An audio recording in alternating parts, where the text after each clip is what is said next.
మనం విష్ణుమూర్తి అవతారాల్లో క్రోధమైన అవతారం ఎవరు అంటే అందరూ చెప్పేది నరసింహ అవతారం అని. కారణం, ఆయనను చూసి లక్ష్మీదేవి కూడా దగ్గరకు వెళ్ళడానికి భయపడింది. కానీ అంతకంటే క్రోధమైన అవతారమే పరశురామ అవతారం. మనం పరశురాముడి గురించి స్టెప్ బై స్టెప్ చూద్దాం. మొదటగా పరశురాముడి జననం. ఆయన భృగు వంశానికి చెందినవాడు. ఈ వంశానికి మూలపురుషుడు భృగువు. ఆయన కుమారుడు రుచీకుడు. ఆయన గాదిరాజు కుమార్తె అయిన సత్యవతిని పెళ్లి చేసుకోగా కొంతకాలానికి సత్యవతీదేవి సంతానం కోసం రుచిక మహర్షిని కోరుతుంది. అప్పుడే సత్యవతీదేవి తల్లి కూడా తర్వాత తరానికి వారసుడు లేకపోవడంతో ఆమె కూడా అడగగా ఇద్దరికీ కలిపి 2 పాత్రల్లో యజ్ఞం చేసి చెరువును ఇస్తాడు. కానీ ఒక్కో పాత్రకు ఒక్కొక్క ప్రత్యేకత ఉంది. ఏంటంటే సత్యవతికి కావాల్సిన సంతానం ఒక మహర్షి, కానీ తన తల్లికి కావాల్సింది ఒక పరాక్రమం కలిగిన ఒక రాజు. కాబట్టి వాళ్ళ కోరిక మేరకు వేరువేరుగా ఇస్తారు. కానీ తల్లి కూతురు ఇద్దరు దాన్ని మార్చి తీసుకోగా ఫలితం తారుమారవుతుంది. కానీ ఏదో తప్పు జరిగిందని గ్రహించి సత్యవతి రుచిక మహర్షి కాళ్ళ మీద పడగా ఆయన ఒక తరం వాయిదా వేస్తాడు. అంటే సత్యవతికి పుట్టిన జమదగ్ని మహర్షి నుండి తన మనవడైన పరశురాముడికి ఈ లక్షణాలు వస్తాయి అని చెప్పి రుచికుడు వరం ఇస్తాడు. అందువల్ల పరాక్రమం కలిగిన పరశురాముడు మహర్షుల వంశంలో పుడతాడు. విశ్వామిత్ర మహర్షి మాత్రం రాజవంశంలో పుడతారు. నిజానికి ఆయన పేరు రాముడు. ఆయన భృగు వంశంలో పుట్టడం వల్ల ఆయన్ని భార్గరాముడు అని పిలుస్తారు. పరశురాముడు శ్రీ మహావిష్ణువు యొక్క 6వ అవతారం. ఇప్పుడు మనం ఆయన పరశురాముడు ఎలా అయ్యాడు అనే విషయం తెలుసుకుందాం. పరశురాముడు విష్ణు అవతారం అయిన శివుడు కోసం కఠోర తపస్సు చేసి శివుణ్ణి మెప్పించగా ప్రత్యక్షమైన శివుడు తనకు పరశువును ఇస్తాడు. అలాగే విజయం అనే ధనుసును ఇస్తాడు. అంతేకాకుండా సాక్షాత్తు శివుడే అస్త్రశస్త్రాలను నేర్పించాడు. అప్పటి నుండి రాముడు కాస్త పరశురాముడిగా మారుతాడు. ఆయన జీవితంలో ఎంతో ముఖ్యమైన ఘట్టం తన తల్లిని సంహరించడం. దాని గురించి డీటెయిల్గా తెలుసుకుందాం. ఒకరోజు పొద్దున్నే రేణుకాదేవి నీళ్లు తేవడానికి నదికి వెళ్ళగా అక్కడ చిత్రరథుడు అనే గంధర్వరాజు తన భార్యలతో జలక్రీడలు ఆడుతుంటాడు. అది చూసిన రేణుకకు ఒక్క క్షణం మనస్సు చలిస్తుంది. అది తెలుసుకున్న జమదగ్ని తన 4 కొడుకులని పిలిచి తల్లిని సంహరించడాన్ని అనగా 4 నిరాకరిస్తారు. కోపం వచ్చిన జమదగ్ని కొడుకులను శిలలుగా మారిపోమని శాపం పెడతాడు. చివరగా అప్పుడే పరశురాముడు పరశువును భుజాన వేసుకుని వస్తాడు. తల్లిని సంహరించమని చెప్పగానే క్షణం కూడా ఆలోచించకుండా వెళ్ళి తన తల్లి తలను నరికేస్తాడు. పరశురాముడు తిరిగి తండ్రి దగ్గరకు రాగానే సంతోషించిన జమదగ్ని మహర్షి వరం కోరుకోమనగా పరశురాముడు తన తల్లిని బ్రతికించమని కోరుతాడు. అలాగే తన అన్నలను శాపవిమోచనం కలిగించమని కోరగా జమదగ్ని మహర్షి సంతోషించి రేణుకాదేవిని బ్రతికిస్తాడు. అలాగే 4 కొడుకులను కూడా మనుషులుగా మారుస్తాడు. పరశురాముడు కోపానికి కారణం ఏంటి? ఎందుకు 21 సార్లు దండెత్తాల్సి వచ్చిందో ఇప్పుడు చూద్దాం. ఒకరోజు కార్తవీర్యార్జునుడు అడవికి వేటకు రాగా జమదగ్ని ఆశ్రమానికి వస్తాడు. జమదగ్ని కామధేనువు సహాయంతో అందరికీ అతిథి మర్యాదలు చేస్తారు. అది చూసిన కార్తవీర్యార్జునుడి కన్ను ఆ కామధేనువు మీద పడుతుంది. దాన్ని జమదగ్ని ఎంత చెప్పినా వినకుండా బలవంతంగా తీసుకుని వెళ్ళిపోతాడు. కార్తవీర్యార్జునుడి కథ కూడా చాలా బాగుంటుంది. కావాలంటే ఒక కమెంట్ చేయండి, తప్పకుండా చేస్తాను.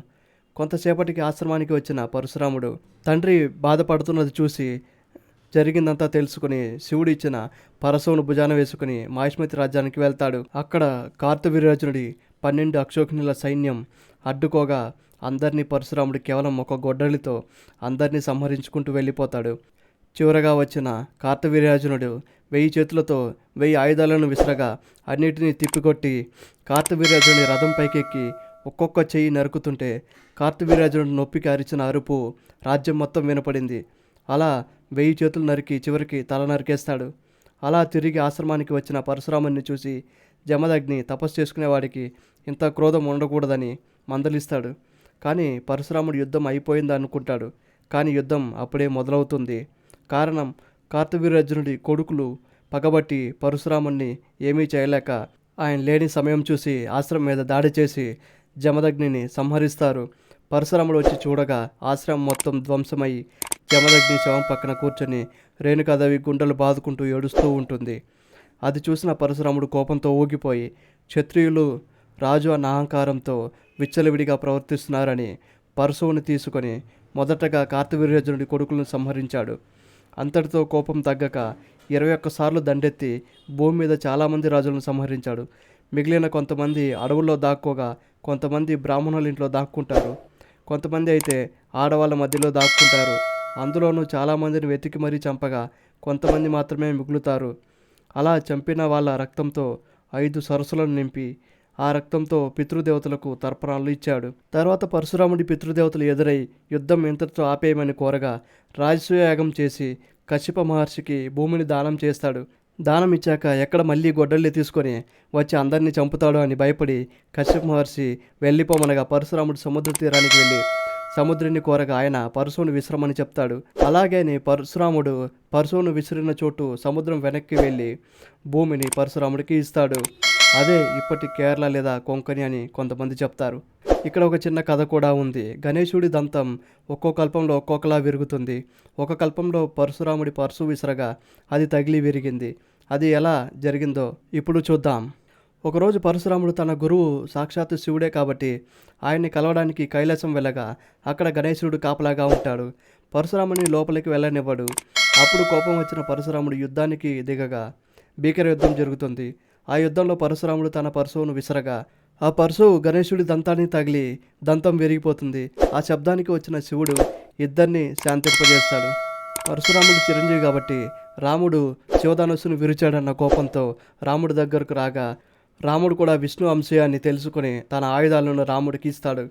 మహాభారతంలో గొప్ప గొప్ప యోధులైన వాళ్ళకి పరశురాముడే గురువు. అందులో ద్రోణాచార్యుడు, భీష్ముడు, కర్ణుడు కూడా ఉన్నారు. కానీ ఇందులో గురు శిష్యులైన పరశురాముడు భీష్ముడికి ఎందుకు యుద్ధం వచ్చిందో ఇప్పుడు చూద్దాం. భీష్ముడి శపథం వల్ల పెళ్లి చేసుకోలేదు. తన తమ్ముడు అయిన చిత్రాంగదుడు, విచిత్రవీరుడికి పెళ్లి చేయాలని కాశీరాజు స్వయంవరానికి వెళ్ళి అంబిక, అంబాలికలను ఎత్తుకొని వస్తాడు. అందులో అంబ సాల్వుడిని ప్రేమించడం వల్ల తిరిగి పంపగా సాల్వుడు నేనే యుద్ధంలో ఓడిపోయాను కాబట్టి నిన్ను స్వీకరించలేను అంటాడు. అంబ వెళ్ళి భీష్ముడిని నువ్వే నన్ను తీసుకుని వచ్చింది కాబట్టి తనని పెళ్లి చేసుకోమని అడుగుతుంది. కానీ భీష్ముడు తన ప్రతిజ్ఞను చెప్పి కుదరదని చెప్పగా కోపంతో భీష్ముడి మీద పగ తీర్చుకోవాలని చాలామందిని సాయం కోరుతుంది. అందరూ భీష్ముడికి భయపడి ఎవరూ ముందుకు రారు. చివరగా పరశురాముడి దగ్గరకు వెళ్ళగా అంబ తన తప్పు ఏమీ లేనట్టు చెప్తుంది. అది విన్న పరశురాముడు భీష్ముడిని అంబను పెళ్లి చేసుకోమనగా గురువుగారికి వినయంగా తన ప్రతిజ్ఞను వివరిస్తాడు. కానీ పరశురాముడు పెళ్లి చేసుకుంటావా లేక తనతో యుద్ధం చేస్తావా అని అడగడంతో భీష్ముడు వేరే ఆప్షన్ లేక యుద్ధానికి సిద్ధమవుతాడు. యుద్ధం చాలా భీకరంగా సాగుతుంది. మొత్తం 23 రోజులు జరుగుతుంది. చివరి రోజు వసువులు వచ్చి భీష్ముడికి ఒక అస్త్రాన్ని ఇస్తారు. అదే ప్రస్వాపాస్త్రం. ఇది ప్రాణాలు తీయదు కానీ కొంతసేపు మూర్చిపోయేలా చేస్తుంది. కానీ వేయకుండా దేవతలు అడ్డుపడతారు. అప్పుడు ఇద్దరూ తగ్గి యుద్ధాన్ని ఆపుతారు. పరశురాముడు భీష్ముడిని మెచ్చుకుంటాడు. అలాగే అంబతో తాను ఏమీ చేయలేనని చెప్తాడు. కానీ అంబ మాత్రం ఎలాగైనా పగ తీర్చుకోవాలని శివుడి కోసం తపస్సు చేసి భీష్ముడికి చావుకు కారణమవుతుంది. చాలామంది ఇక్కడ భీష్ముడు అస్త్రం వేసి పరశురాముని ఓడించి ఉంటాడని చెప్తారు. కారణం ప్రస్వాపాస్త్రం భీష్ముడి దగ్గరే ఉంది కాబట్టి. కానీ పరశురాముని దగ్గర భీష్ముడి దగ్గర లేని అస్త్రం ఉంది. అదే పాశుపతాస్త్రం. దాని గురించి ఎవరు చెప్పలేదు. ఇంకా భీష్ముడి అస్త్రం కంటే వేల రెట్లు పవర్ఫుల్. కానీ ఇక్కడ భీష్ముడు 3 అమ్మాయిలను తీసుకుని వచ్చేటప్పుడు అంబా చెప్పలేదు, భీష్ముడు అడగలేదు. పరశురాముడు ఒకవైపు మాత్రమే విని నిర్ణయం తీసుకున్నాడు. అందువల్ల ఎవరి తప్పు వాళ్ళ మీద ఉంది. మహావిష్ణువు యొక్క చివరి అవతారమైన కల్కికి కూడా పరశురాముడే గురువు అవుతాడు. మా ఈ ఎక్స్ప్లెనేషన్ మీకు కొంచెమైనా విలువైనది అనిపించి ఉంటే ఒక లైక్ చేసి మా ఛానల్ని సబ్స్క్రైబ్ చేసుకోండి. Thank you for watching.